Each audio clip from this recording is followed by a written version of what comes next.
আসসালামু আলাইকুম। চলে আসলাম নতুন আরেকটা ভিডিও নিয়ে। আজকে আসছি আহসান মঞ্জিলে ঘুরতে। আহসান মঞ্জিল এটা ঢাকার নবাবদের আবাসিক প্রাসাদ, যা বর্তমানে জাদুঘর। তো আপনার আহসান মঞ্জিলে আসতে হলে ঢাকা শহরের যে কোনো জায়গা থেকে আপনার আসতে হবে ইসলামপুর। ইসলামপুরে গুলশান আর সিটির শপিং মলের অপোজিটেই হচ্ছে আহসান মঞ্জিল। শনিবার থেকে বুধবার পর্যন্ত আহসান মঞ্জিল সকাল 10টা থেকে 5টা 30 পর্যন্ত খোলা থাকে এবং বৃহস্পতিবার সাপ্তাহিক বন্ধ। শুক্রবার হচ্ছে 3:30 থেকে 7:30 পর্যন্ত আপনার এটা খোলা থাকে। তো আমরা টিকিট কেটে হচ্ছে ভিতরে ঢুকে গেলাম। টিকিটের দাম নিয়েছিল 40 টাকা। এটা হচ্ছে ব্যাগ রাখার জায়গা। আপনার ব্যাগ থাকলে আপনি এখানে জমা দিবেন। জমা দেওয়ার পরে আপনাকে ঠিক এরকম একটা কয়েন দিবে। এই কয়েনটা দিয়ে আপনি আবার ব্যাগ আপনার ব্যাগ নিয়ে যাবেন।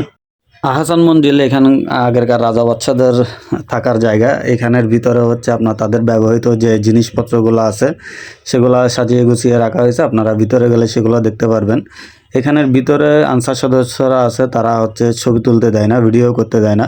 নয়তো বা আপনাদেরকে সব ইনফরমেশন দিতে পারতাম যে এখানে ভিতরে কি কি আছে। যাতে ছবি তোলা বা ভিডিও করা নিষেধ, তাই আমরা ভিতরের ভিডিও বা ছবি তুলতে পারি নাই।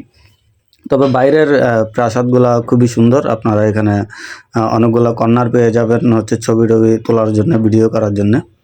তো আজকে এই পর্যন্তই। সবাই ভালো থাকবেন। ঢাকা শহরের আশেপাশে যারা আছেন তারা অবশ্যই আহসান মঞ্জিল এসে দেখে যাবেন। এটা খুবই সুন্দর একটা জায়গা।